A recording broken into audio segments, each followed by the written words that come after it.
Good afternoon, everyone. My name is Rafael Carranza. I'm the host for The Briefing at the Arizona Republic and AZ Central. I'm joined by investigative reporter Richard Relas. Obviously, this is a very big news day here in Phoenix. We just received the report from the Department of Justice that they've been conducting for several years into the policing practices at the Phoenix Police Department. There is a lot of information to break down. It's 126 pages of this report. This isn't the first Arizona agency that is under investigation or that has been under kind of the eye of the Department of Justice. Presently, we have the Maricopa County Sheriff's Office, which obviously very distinct situation there, but they've been under a court monitor now for well over a decade. $250 million into this process that still has no end in sight. Yeah, the Maricopa County Sheriff's Office came from a lawsuit, a person saying I was unlawfully stopped. And then that results in a court order, and they're still under that. This is something the Phoenix Police Department and the city of Phoenix was trying to avoid, to say, we already have a road to reform. That's the name of the report they put out earlier this year. We will take care of these reforms we think are needed ourselves, but we don't need a court monitor. We don't need federal oversight. We can take care of it. At a news conference, as this report was released, an official from the Department of Justice said that their experience shows that reforms on paper are not enough.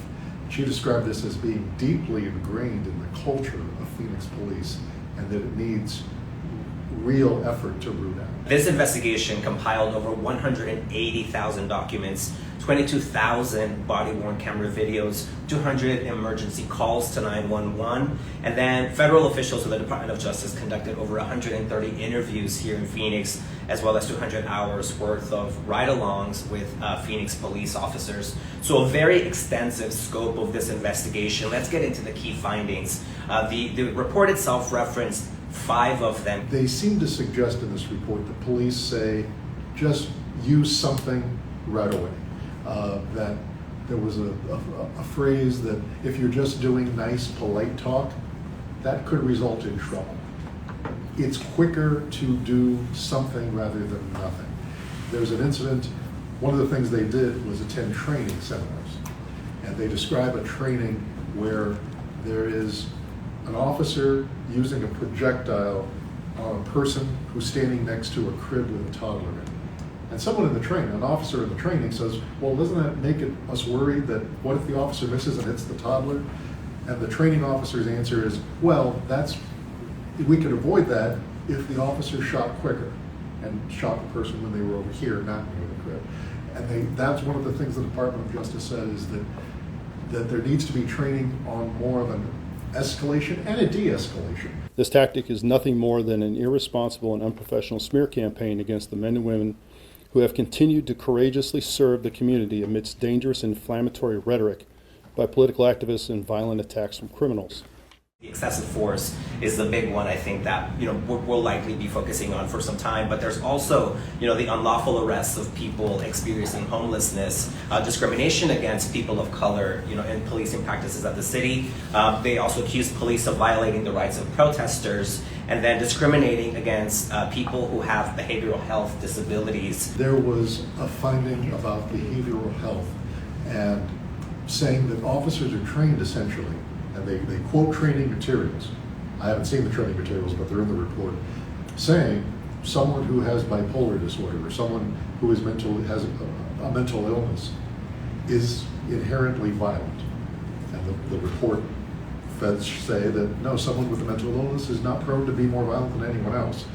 But telling an officer that someone with a mental illness is prone to be more violent essentially leaves it so that the officer might approach that situation with this stereotype in mind and might use force. A stat that stood out to me from this report was saying that nearly a third, so 1 in every 3 arrests that Phoenix police did between 2016 and 2022, 1/3 of every arrest were for people experiencing homelessness, which, again, I think one of the things there is that the idea that homelessness should not be criminalized, but this seems to indicate that there is like a higher propensity if you are experiencing homelessness to to be arrested or to kind of be targeted by police, to be dispossessed of your belongings as well. Yeah, the Department of Justice pointed out in its news conference as the report was released that this is unique in the departments they've looked at. That to say that and they went as far as say civil rights were violated. Civil rights of people who were unhoused, experiencing homelessness, their civil rights were violated. And among the things they're saying is officers need better training on what is considered abandoned property and someone's personal property. And that by design, by lack of training, people's belongings were being taken away and in such a manner that they couldn't get them back.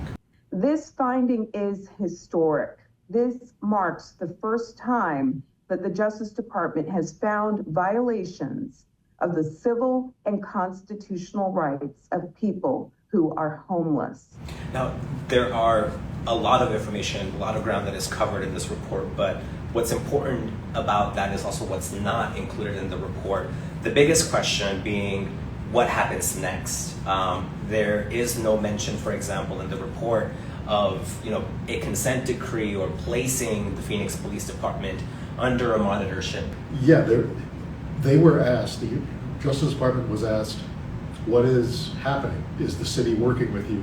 And it was kind of a politely a bureaucratic answer of saying, we're trying to partner and I think the answer is we don't know. I think, when we get to that level, I think there's a lot of ways that we can effectively and efficiently, outside of the regular playbook and model of the Department of Justice, can get to some place that makes sense for the community of Phoenix. Thank you, Richard. And for the latest information, stay tuned to azcentral.com. Find us on social media. We'll have the latest developments in this investigation, as well as reaction from city leaders and the wider community here in the Phoenix metro area. Thank you so much for joining us, and stay tuned to azcentral.com.